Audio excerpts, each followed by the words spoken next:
Okay, people of faith, this is exposing, or we're on the subject of exposing the thief, or this talk about the thief, and this is part three. And we're talking about when it comes to we're talking about Jesus now. When Jesus is exposing the thief, he's not exposing the thief by using the thief methods.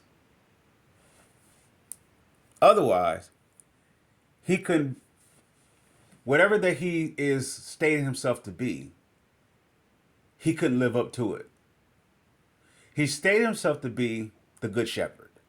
Now, the good shepherd only can do one thing. It only has one capability, a one function, and that's to gather. It cannot do anything else. Otherwise, it couldn't be a good shepherd. Or it couldn't be a shepherd, let alone a good shepherd. So, with them being a good shepherd, it has to be able to produce, to be able to gather, you have to be able to produce life.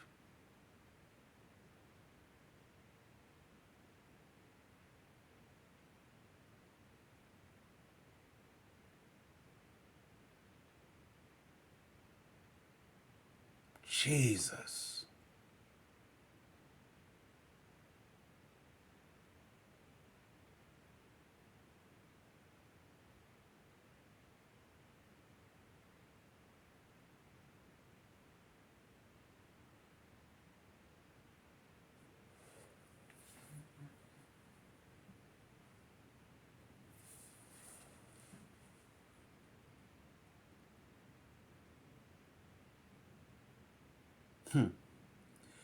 And let's say it this way, if you can gather, the thief cannot gather, he can only steal. He cannot gather. Jesus saying, I am the way, the truth, and the life. Right? So if I'm the way, that means I came to gather. If I'm the truth, I came to gather. If I'm the life, I came to gather. There's no other way that I can be this good shepherd unless I gather. Yet the gathering is not by a scheme, a scam, some kind of plot, some kind of manipulation, some kind of seduction, any form of hypnotizing, any form of, let's say, sorcery, any form of that will go up against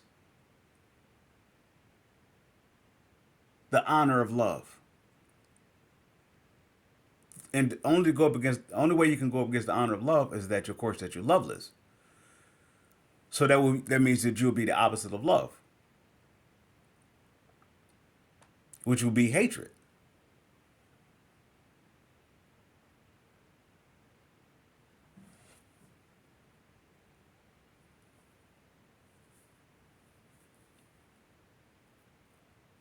Now Jesus goes on to expose the thief by saying, the thief comes only,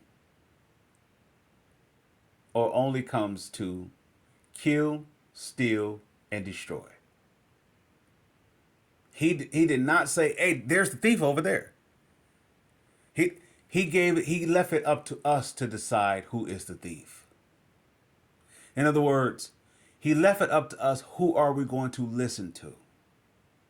Either we're going to listen to the thief or we're going to listen to him. He never removed the thief. This is how powerful the holy God is, or how the capacity of this holy God is nothing but love. This is how the capacity is.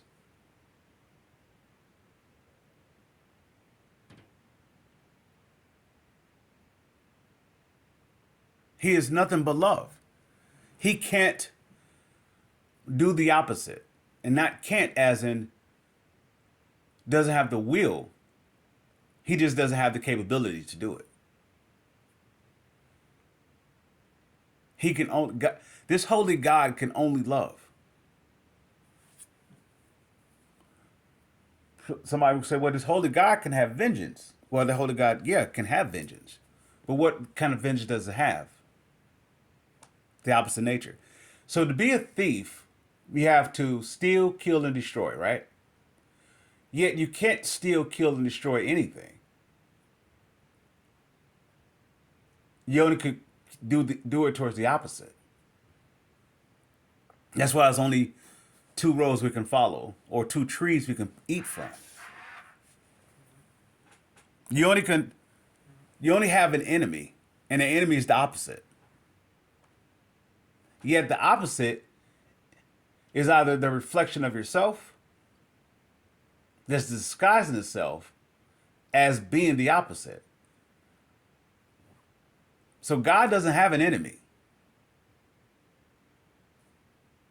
Yet the enemy has a God.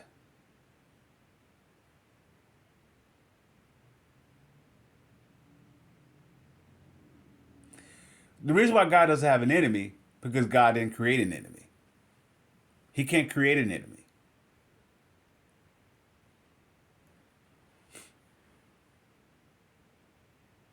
If God was if God was going to have an enemy, he had every right to destroy the enemy. Yet there's a lake of fire for death itself. Why? Because death is an enemy. Why? Okay. Now, as Lucifer has fallen from heaven, he is changing constantly. Why? Because God created Lucifer. But the moment that the iniquity was found in him, he is changing, constantly changing into the nature to go to the everlasting fire.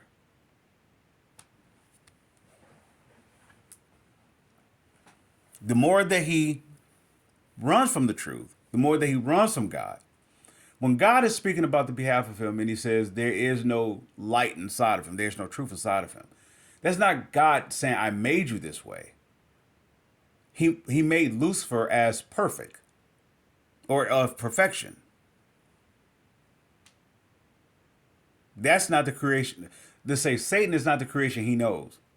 That's the equivalent of Adam and Eve eating of the tree of the knowledge of the good and evil, and God doesn't know them anymore. God will be like, this is not the image or the likeness that I created. God is like, I see no traits of who I am.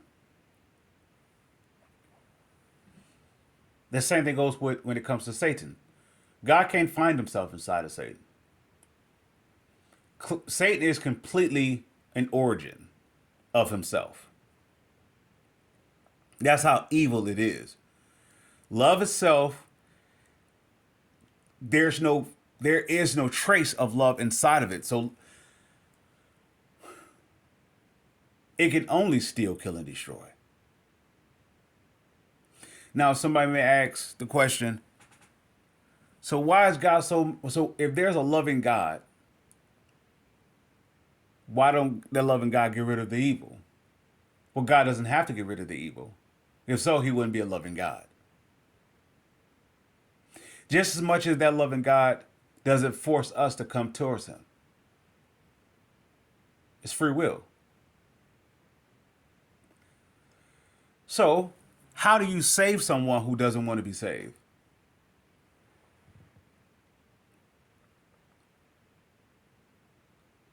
This is how powerful God, the holy God, is. How do you save someone who doesn't want to be saved? Or how do you love someone who doesn't want to be loved?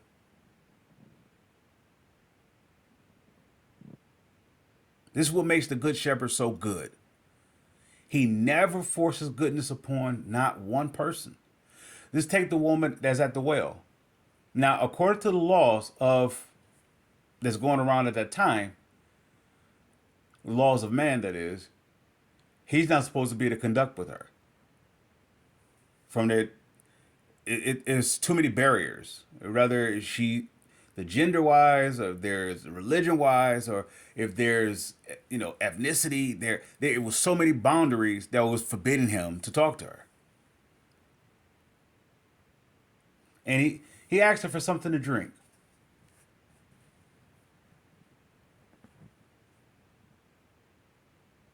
And she goes on to say, well, isn't isn't it of tradition or isn't it of such that you're not supposed to even conduct with me?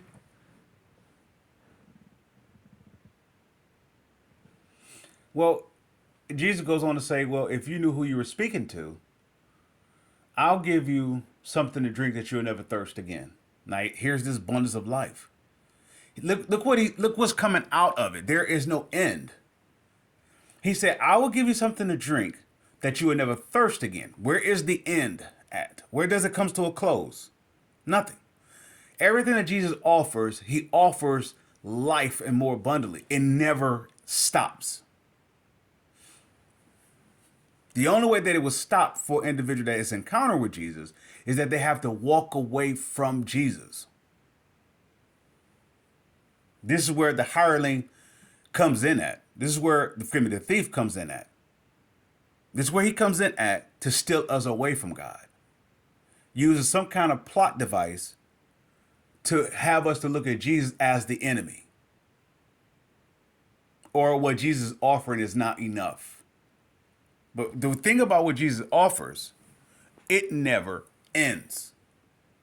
It doesn't matter who's given the interpretation of Jesus.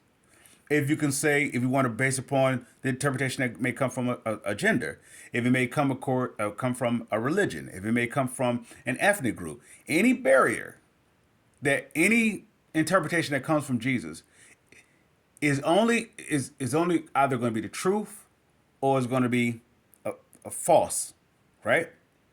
The interpretation that is. The truth would be that whatever that they offering of Jesus or they're given of Jesus, it cannot end. If they were to say, Jesus wants you rich in money, all right? Let's say that's the case. Jesus wants you rich in money. That means the moment that you get rich, it's never supposed to end. But the only way it can end if you're stealing, killing, and destroy. Why? Because all three of those have an end.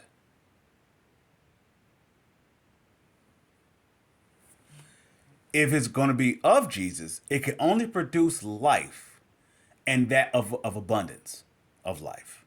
It cannot end.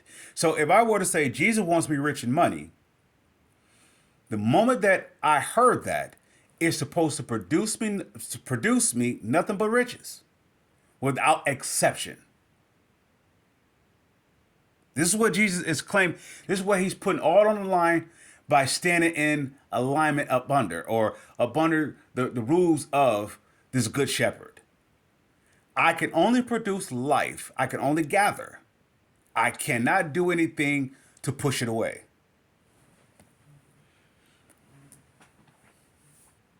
Now, if anyone who have interacted with Jesus, such as the woman at the well, our first interaction is very much the same as what hers was. All right, why are you talking to me? Why? Because we are the opposite nature of Jesus. And when Jesus approaches us, he approaches us the same way that he approached the Canaanite woman. He speaks to us the exact same way. He don't use those type of words, but it will be in the self same parameters of his approach. If you give me something to drink, I'll give you something to drink that you will never thirst again.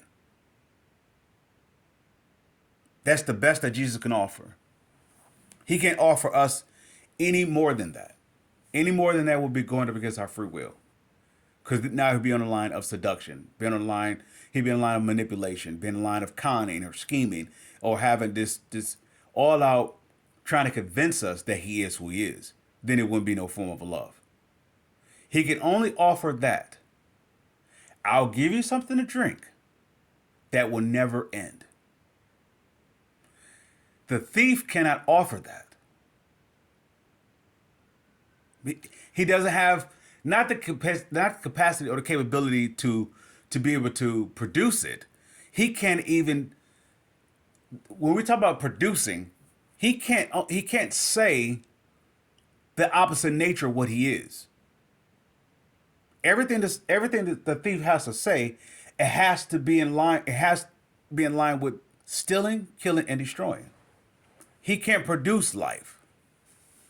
So If I ever were to go into an encounter or to encounter with Jesus,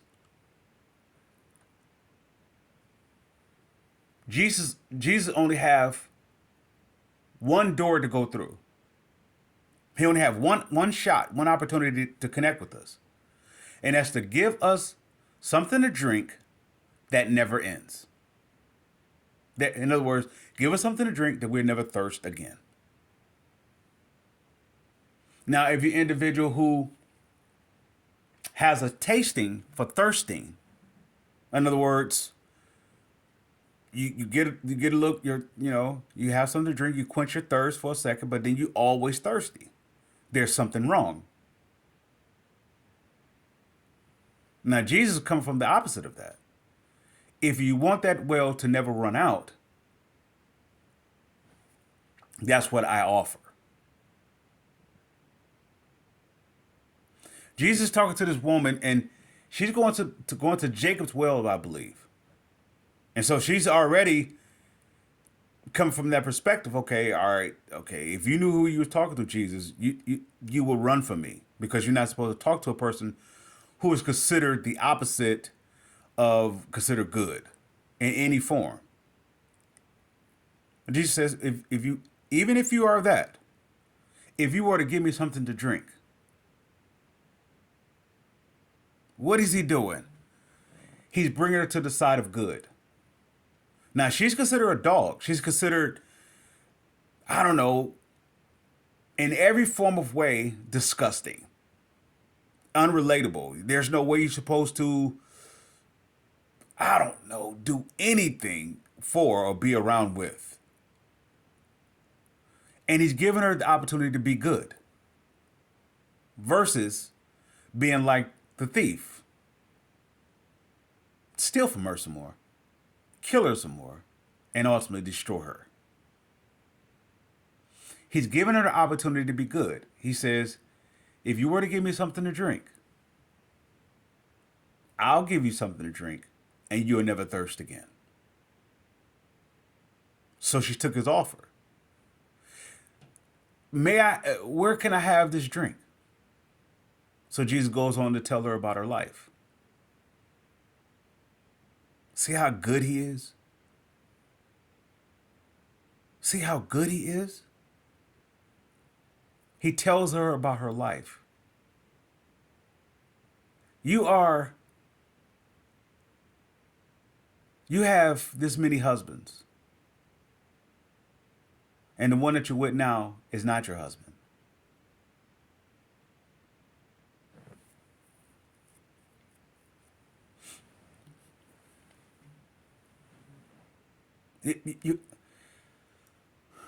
Well, there's no way you can choose Jesus. This is why the individual can say, Jesus found me. There's no way you can choose Jesus. He has to choose you. She didn't choose Jesus. He chose her. Now she's considered as a dog. She's considered as even beneath being a slave, beneath being a concubine, or whatever. That's the very worst. She is it. And he chose her.